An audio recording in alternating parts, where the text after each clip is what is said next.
This is Damien from Marketing Food Online, and this is going to be the third video in a series of 4. I'm breaking down the 20 steps to get your food packaged business up and running. So let's hop to it.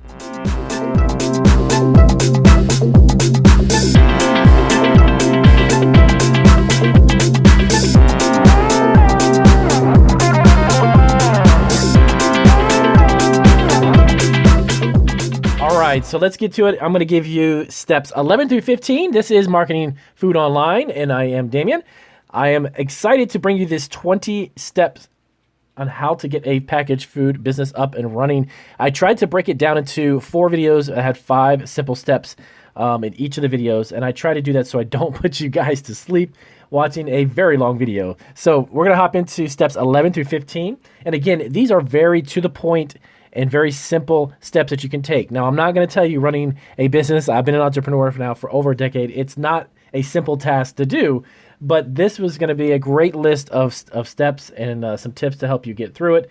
And here we go. So let's get into steps 11 through 15.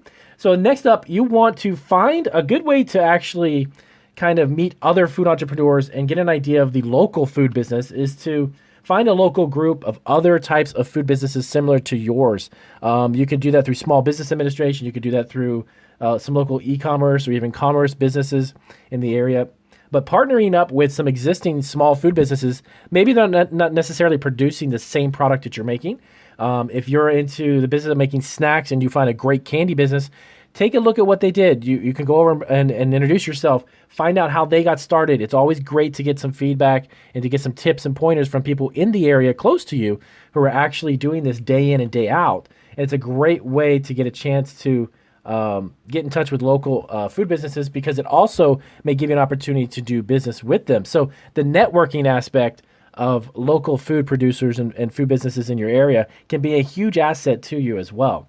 So definitely try to kind of congregate and figure out who is actually in line with what you're doing, and then basically introduce yourself and explain to them what you're looking to do and see if they could actually assist you with any way. They may have some resources, they may have connections, but it's always good to network with local businesses.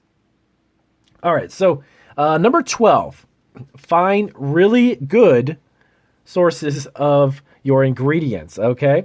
If it happens to be a warehouse stores, even like Costco's or BJ's, there's online suppliers of bulk food, spices, ingredients, and such.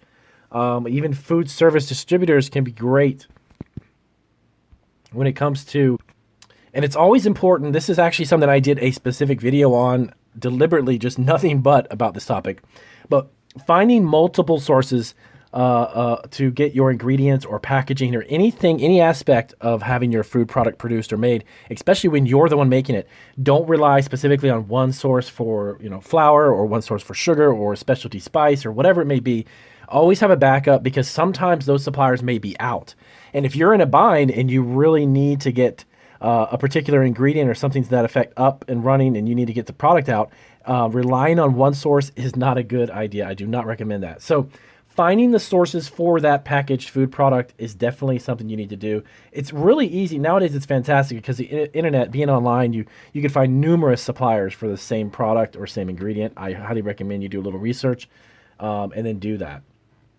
Now, the next one up, this one's going to be interesting. Number 13, okay? This is interesting. The reason why I say it is because depending upon where you're producing the product, this one's going to be a little tricky, but it's also to be dependent upon where you want to sell.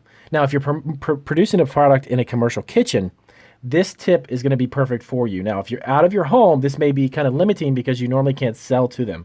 But make a kind of a tour around your city and find as many grocery retailers as you can. They could be mom and pop stores. They could be chain stores, or maybe something that's just maybe 4 or 5 grocery stores within the chain that you can get some type of relationship with or build a rapport with, so you can easily get your product in those retailers. It's always great if you're looking to be in the retail side of it, as opposed to being online or being through a food distributor or something.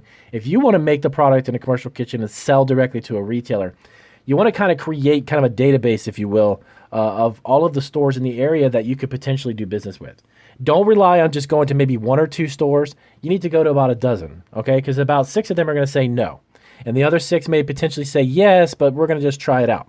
So knock on as many doors as possible Get a huge database, a collection of all of the retailers that you could potentially go to, and take your time doing it. You don't have to do this all in 2 days or a week or something.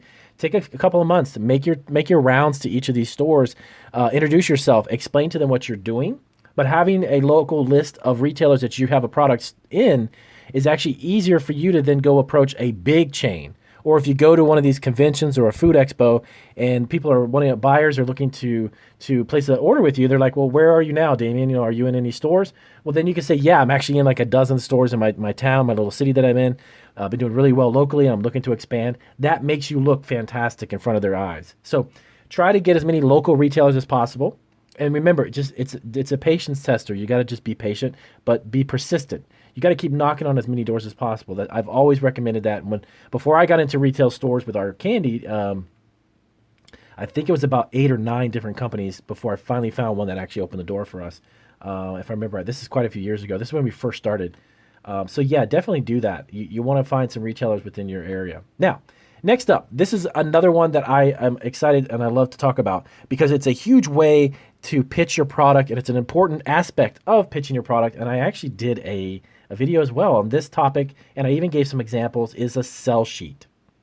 You want to make sure you have a really involved, intricate, and as much information as you can put on there about your product, the packaging of it, your turnaround times, and all of that good stuff. You want to make sure you have that. But a sell sheet is so important. Make sure that is on your list for you to do. So number 14, make sure that you've got a sell sheet.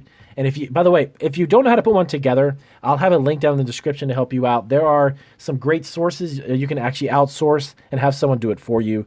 Fiverr is a great platform. I've had great experiences on Fiverr. They actually now have people who can put together sell sheets for you. You send them basically the information you want on the sell sheet. They bring it together, make a great sell sheet for you. They give it to you, and you print it up, and you're done. So a sell sheet is that piece of paper you want to leave the buyer. It's that little bit of information about how does your packaging look. It's got a great picture of it. It's got wholesale and recommended retail. It's got a case pack quantity. It's got a contact information. Basically, everything that you are going to verbally give to, you're going to talk to the buyer about or the manager at the store to buy your product, that has to be on your sell sheet. And when you leave, then that person who has it is going to have a great recap of what your product is. Now, next up, number 15. This is something that all entrepreneurs run into, and I'm going to be quite frank with you, I have too. And I only up until recently started to outsource, if you will, a lot of what I do because my schedule is so jam-packed. Running several stores online, I have multiple YouTube channels aside from this one too, by the way. So it keeps me very busy. So you need to learn and figure out what is it that you can get done on your own and what is it that you can't get done on your own. And the things that you can't, it's okay. It's perfectly fine. And I'm starting to learn that myself, is that you can find people to do maybe some of your bookkeeping, find people to do some of the accounting, the day-to-day things. You can also outsource that as well. You can find somebody. As a matter of fact, Fiverr has a lot of these outsourcing things as well that allow you to free up your time. So any tasks that you want to take off of your plate because you're so busy, definitely do that. Find out the things that you're super quick at, things that you can do efficiently and fast, and then the rest of it needs to go to somebody else. And I know that as an entrepreneur, it's a little challenging because you want to kind of do it all, but it'll wear you down. And I can tell you from personal experience, I've had some days when I just didn't even want to get out of bed because I'm so mentally exhausted with all the things that I do. So finding out what you're good at, this is a super important role, and it's also going to be good for your mental health, to be honest with you. To keep your mind healthy and to keep you energized and excited about being an entrepreneur. Don't overwhelm yourself with everything that you think you have to do to be an entrepreneur, okay? So outsourcing some of these things is going to free up a lot of time, and it's actually going to be great for you because it's going to give you an opportunity to focus on the things that you are a master at or the things that you are becoming better at, okay? So definitely do that, and I would recommend you check a look at that. So those are 5 more tips in bringing a packaged food product to market. And some of this stuff is really easy, actionable, quick and simple and to the point that'll help you out and get you up and running. So again, if this was truly helpful, do give me a big thumbs up. As always, I try to keep my videos short and sweet and just to the point. We'll have one more video. I have 5 more tips for you, 5 more steps, and they're going to help you guys out. So as always, if you have questions, let me know down below, and I'll try to get to them, I promise, as soon as I possibly can. with my schedule, I try to get to them and answer everyone's questions. I have a couple new videos that are coming up that are going to be subscriber Q&A questions. So I'm going to bring a lot of your questions into that video. So I'll see you guys on the next video, and do take care.